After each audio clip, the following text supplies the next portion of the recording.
먼저 일단 플래닝을 쓴 다음에 그 다음 주 수업에 그 계획을 잘 지키고 실천했는지, 만약 안 됐으면은 왜 안 되었는지 분석하고 피드백을 하는 활동도 하고, 그 다음에 LAUA 수업이랑 예복습 습관 그런 것도 배웁니다. 처음에는 스케줄링과 플래닝이 같은 것이라고 생각했어요. 근데 보니까 피드백이라는 큰 차이점이 있더라고요. 피드백이 없는 스케줄링은 실행에서 끝이 나지만, 피드백이 있는 플래닝은 실행을 하고 그것을 만약에 잘못된 점이 있으면 무엇인지 찾고 그걸 어떻게 보완할 수 있을지 찾는 것에서 끝나기 때문에 많이 다른 것 같고, 그것을 통해서 발전할 수 있다는 것이 좋았던 것 같아요. 저는 원래 진짜 공부를 완전 안 하던 사람이라 가지고 2학기 오고 처음 해봐가지고, 그래가지고 2학기 오면서 자기주도 학습이라는 자습이 생겼잖아요. 그래가지고 그 시간을 이용해가지고 열심히 꾸준히 공부했던 것 같아요. 제가 플래닝을 꾸준히 하게 됐고, 그리고 제가 항상 덕질을 하고 그리고 놀고, 그게 제일 먼저였거든요. 근데 이 수업을 들으면서 되게 공부를 해야 된다는 생각이 들었어요. 먼저 자투리 시간을 더 활용할 수 있게 되었고, 플래닝을 쓰면서 제 시간을 더 이렇게 효율적이게 활용할 수 있게 되었고, 만약 실패해도 피드백을 하면서 더 성장해 나갈 수 있었습니다. 가장 다른 것은 일단 목표를 가지고 공부한다는 것이었어요.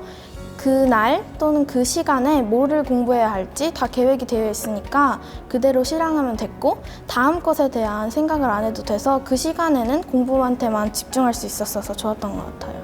저는 항상 초등학교 때 맨날 뒤처지고 거의 전교 꼴등 수준이었는데 2학기 오고 선생님이 되게 응원을 많이 해주시고, 옆에서 잘할 수 있어 그러면서 실전에 강한 편이야 이런 식으로 응원해 주셔가지고 항상 힘이 됐던 것 같아요, 진짜.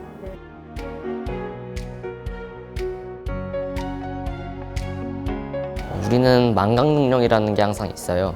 그렇기 때문에 한 번 배운 것은 금방 잊어먹기 마련인데, 그렇기 때문에 복습이라는 것을 해줘야 해요. 그리고 우리가 보통 예습을 선행학습이랑 헷갈리는 경우가 있는데, 예습은 우리가 그 수업에 어떤 것을 중점적으로 봐야 되는지를 공부하는 거기 때문에, 선행학습과는 완전히 다른 것이라고 할 수 있어요.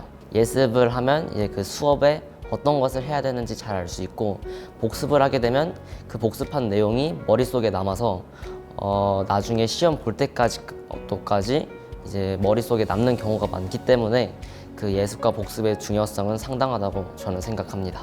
올해 2학기 때부터 이제 예복습을 시작하게 되었는데, 예복습을 하면서 수업 이해도도 높아지고, 이제 복습을 하게 되면서 이제 시험 볼 때까지도 그 복습한 기억이 남더라고요, 머리에. 그래가지고 그 기억한 것을 토대로 시험 문제를 풀면서 이번 시험은 좀 다르겠구나 라는 생각이 들었는데, 결과도 보니까 참 만족스러웠어요.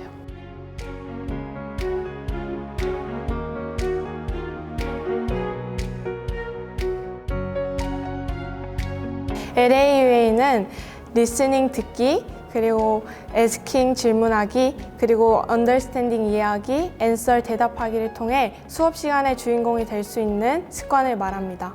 LAUA 습관이 중요한 이유는 먼저 효율적인 복습이 가능하기 때문이고, 또 수업 시간에 배운 내용을 얼만큼 이해했는지 스스로 알 수 있고, 궁금증을 해결하고 여러 가지 이해를 수업 시간에 완전히 자기 자신의 것으로 만들 수 있기 때문에 가장 중요하다고 생각해요. 또 수업 시간에 성공할 수 있는 비법들이 다 LAUA에 들어가 있어서 정말 중요하다고 생각합니다. 저는 LAUA를 하고 나서 수업 시간에 좀 더 적극적으로 참여할 수 있게 되었고, 수업 시간에 배운 내용을 완전히 제 것으로 만들게 되었어요.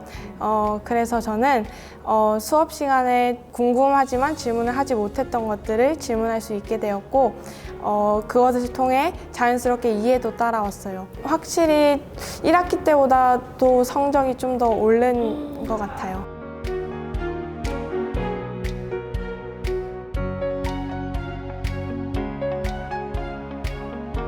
플래닝은 5단계로 이루어져 있는데요.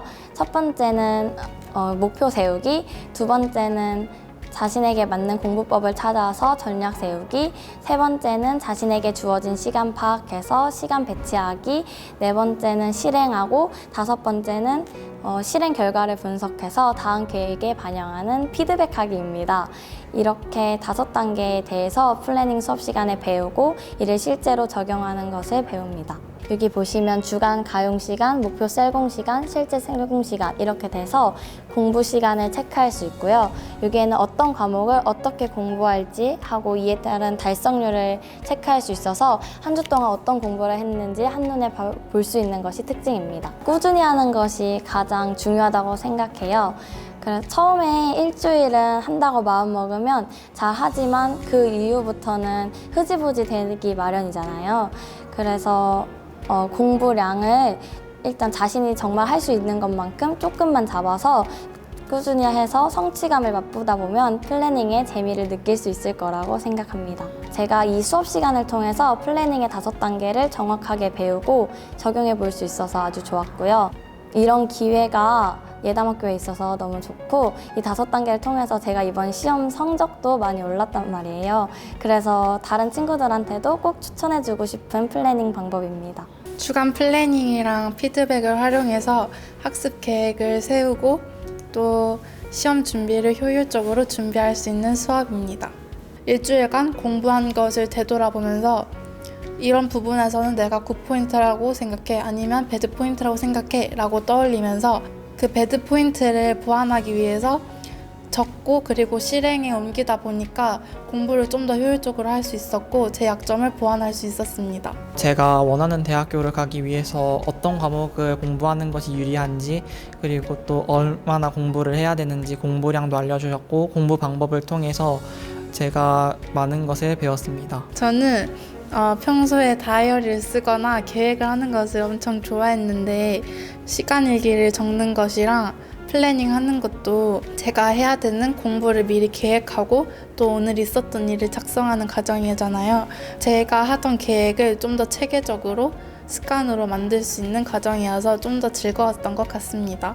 그리고 친구와 함께 피드백을 하면서 이번 주에는 이만큼이나 놀았네? 그러면은 우리 다음 주에는 좀 더 많이 공부하자라고 서로 이야기해주는 것도 즐거웠습니다.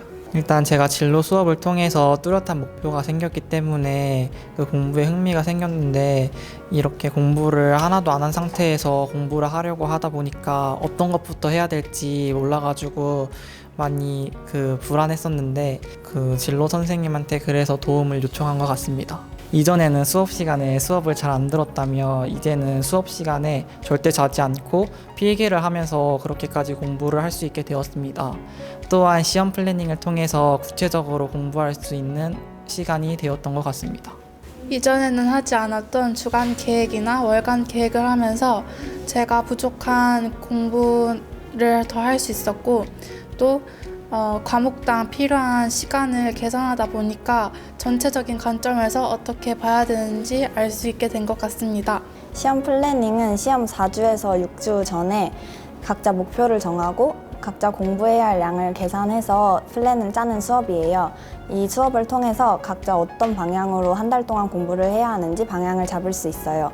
또 시험이 끝난 후에는 피드백을 하는데 피드백을 통해 평소 약했던 유형의 문제를 파악하고 다음에 더 어떻게 개선해야 할지 터득할 수 있어요. 저는 아무래도 플래닝이라고 생각을 해요. 전에는 매일매일 해야 할 양을 정해서 하는 것이 대다수였는데 플래닝을 통해 한 달 동안 어떻게 공부를 해야 할지 짜는 과정을 통해서 많은 성장이 있었다고 생각을 해요. 매일 공부해야 할 과목과 공부 시간을 계산을 하면서 구체적으로 공부하는 방법을 터득할 수 있었어요. 저는 이제 더 열심히 해야겠다는 제 마음가짐에도 변화가 있었고 제가 설정한 목표를 이루기 위해서 더 많이 노력하게 된 것 같아요. 또 플래닝만큼 도움이 되었던 것이 피드백이었는데 시험이 끝나면 가채점을 한 후에 다시 보지 않게 되기 마련인데 피드백을 하는 과정을 통해서 제가 어떤 유형이 약한지를 파악하고 다음에 어떻게 공부를 해야 할지 더 구체적으로 알 수 있었어요.